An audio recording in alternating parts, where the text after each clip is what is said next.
Good day and welcome to SCO BRICS Insight, where we talk about what's really going on in the world of the BRICS. Now today I want to talk about the two founder members of the BRICS, and that's Brazil and Russia, and how their relationship is moving forward on the international stage, not just as part of BRICS. Now, Brazil and Russia have an excellent relationship between the countries that transcends their political and economic relationship within the membership of BRICS. I mean, this is emphasized by the closeness of their presidents, Lula of Brazil and Putin of Russia. Now, Brazil is the largest country in Latin America, and it regularly criticizes the US, steadfastly refuses to follow Western sanctions, and supports Russia's efforts to end the conflict in the Ukraine. So, why has Brazil become close to Russia on global issues? Well, the motives for Russia's close cooperation with China, India, and even South Africa in the BRICS is generally obvious. I mean, these include disagreements with the American version of the New World or the Old World Order, the anti-colonial agenda, traditions of mutual political support, and trade and military technical ties. So it's done that with South Africa, India, and China.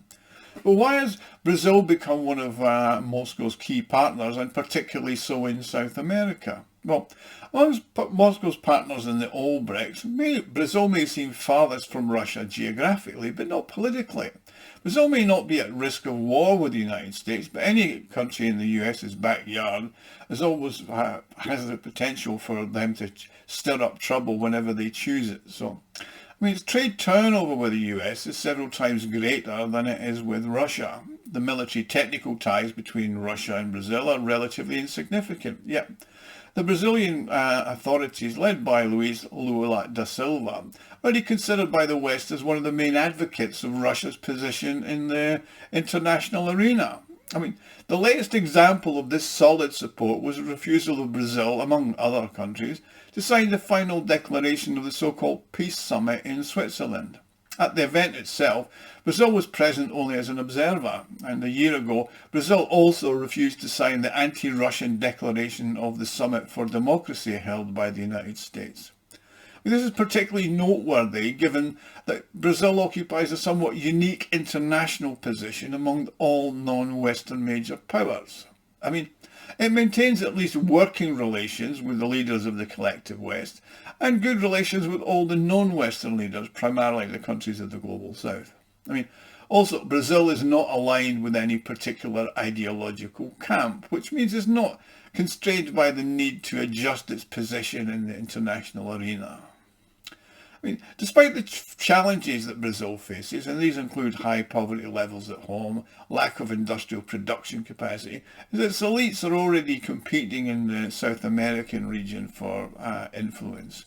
The main role of the countries south of the Rio Grande just doesn't seem to be sufficient for them. Brazil claims to be one of the world's leading countries, and in particular is seeking to gain a permanent seat on the UN Security Council with the support of Russia. Now, the role of certain individuals in its country is also a key consideration, particularly now. President Lula has played a pivotal role in positioning Brazil on the global stage with an anti-Western agenda. Lula particularly has emphasis on his anti-war stance. He's opposed to the arms race and the instigation and prolongation of conflicts. During his tenure, Brazil has been highly critical of the United States policy towards Israel and Gaza. It's joined forces with South Africa in pursuing Israel at the UN through judicial instruments. President Lula has publicly stated that Israel's actions in Gaza are genocide, after which the Israelis recalled their ambassador. Dmitry Suslov, who's Deputy Director of the Centre for European International Studies at Russia's Higher School Economics, explained, Brazil's poised to assume a more present global leadership role, leveraging the tools and resources of the global South. This will be achieved through the support of Lula's agenda and the projection of a strong and assertive foreign policy. Unlike his predecessor, Jair Bolsonaro, Lula is keen on fostering closer ties with the countries in the global South. This is evident in his support for Brazil's membership in the BRICS and the strengthening of relations with other countries. Lula therefore supports initiatives of the organisation such as the transition to national currencies, the reducing the role of the dollar in world affairs. Brazil's one of the key supporters of the de-dollarisation of the global economy. For example, all oil transactions were previously carried out in dollars, but now 20% of the transactions are no longer. So it's still got a way to go, but it's happening. Brazil's initiating discussions on the creation of the single BRICS currency, or the trading mechanism, whatever they want to call it, for use in mutual settlements in national currencies. It's also important to note that Brazil's primary trading partner is not the United States, but China.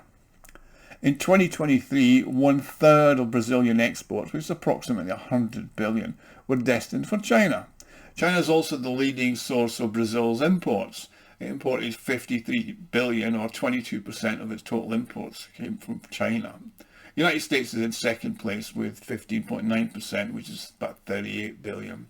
Furthermore, Brazil, unlike India, is not in any conflict with China, which means it's not afraid of the transfer of world trade to the yuan as a currency. Now, Lula's position on the Ukraine issue aligns with that of the rest of the global south. The Brazilian president has consistently opposed proposals to send weapons to Kiev, citing the strategy of the United States and European Union as a barrier to a diplomatic solution.